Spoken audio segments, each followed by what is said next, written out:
안녕하세요. 오늘 우리는 어쩌면 인류의 가장 근원적인 질문 하나를 함께 파헤쳐 보려고 합니다. 바로 우리는 왜 죽음을 이토록 두려워할까 하는 거죠. 이건 뭐 누구에게나 마음 한구석에 자리 잡고 있는 질문 아닐까요? 자, 그럼 바로 시작해 보겠습니다. 다가올 삶에 희망을 갖고 육체적 죽음을 두려워하지 않고 싶습니다. 와, 이 문장 하나가 오늘 우리가 나눌 이야기의 무게를 정말 잘 보여주죠. 이건 그냥 지적인 호기심이 아니에요. 우리 모두가 마음 깊이 느끼는 갈망, 바로 그 자체에 대한 이야기입니다. 자, 그래서 오늘 우리는 이 6가지 단계를 따라가면서 죽음에 대한 두려움에서 출발해서 이해와 희망으로 나아가는 여정을 떠나볼 겁니다.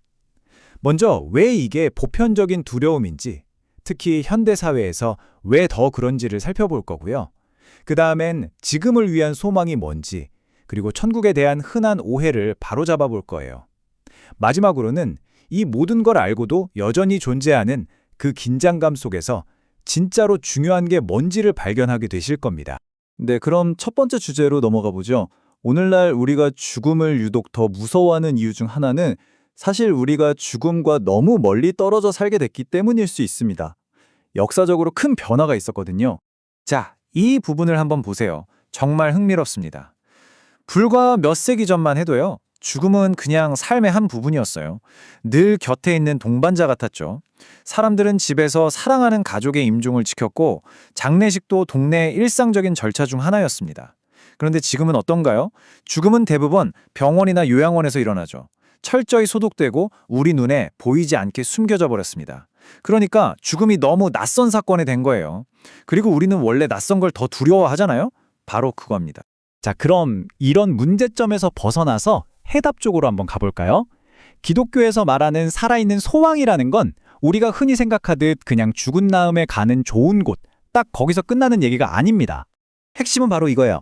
기독교적인 소망은 이 고된 삶을 탈출하는 게 목표가 아니라 바로 지금 여기에서 하나님과 함께 살아가는 것에서 시작된다는 겁니다. 이 관점의 변화가 정말 중요한데요. 이걸 이해하면 삶과 죽음을 대하는 태도가 완전히 달라질 수 있습니다.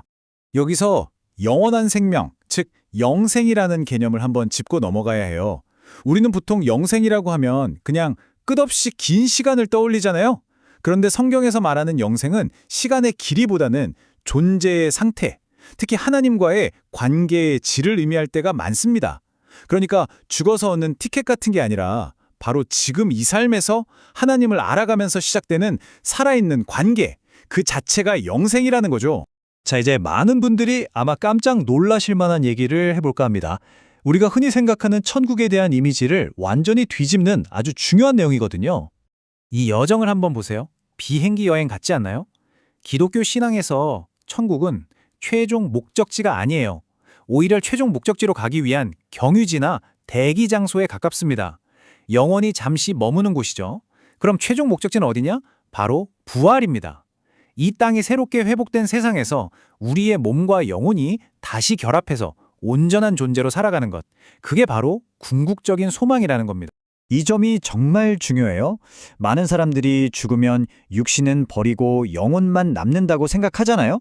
하지만 기독교에서는 육체는 버려야 할 감옥 같은 게 아니라 우리 자신을 이루는 아주 소중하고 필수적인 부분이라고 봅니다. 그래서 최종적인 희망은 육체 없는 영혼이 되는 게 아니라 영혼과 육체가 다시 합쳐진 온전한 인격체로 부활하는 거예요.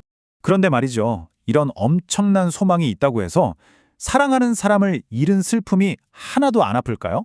천만에요. 현실은 그렇지 않죠. 그럼 이 고통스러운 감정의 현실을 우리는 어떻게 받아들여야 할까요? 성경에 나오는 이 구절, 예수께서 우셨다. 정말 짧지만 모든 걸 설명해 줍니다. 나중에 친구 나사로를 다시 살리실 능력이 있었던, 말하자면 죽음을 정복하신 예수님조차도 친구의 죽음 앞에서 슬퍼하며 눈물을 흘리셨다는 거예요. 바로 이겁니다. 우리가 죽음 앞에서 슬퍼하고 애도하는 건 믿음이 부족해서가 아니에요. 그건 너무나 인간적이고 당연한 반응이라는 거죠. 죽음의 정복자이신 예수님조차 그 앞에서 눈물을 흘리셨다면 하물며 우리야 오죽하겠어요. 그분의 눈물은 우리의 슬픔이 틀리지 않았다고, 정당하다고 말해주는 것과 같습니다. 자, 이제 거의 다 왔습니다. 그렇다면 이 모든 이야기들이 오늘을 살아가는 우리에게 실질적으로 어떤 의미가 있을까요?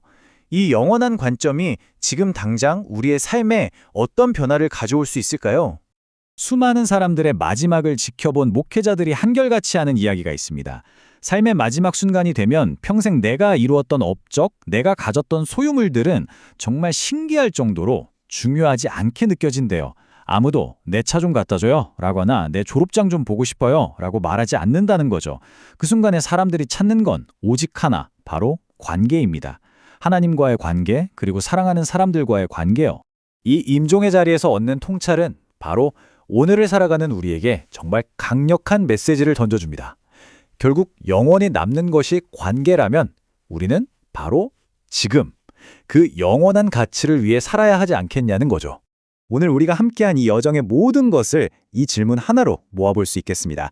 결국 사랑과 관계만이 영원히 남는다면 여러분은, 그리고 저는 오늘 하루를 그 영원한 것을 위해 어떻게 살아가고 있습니까?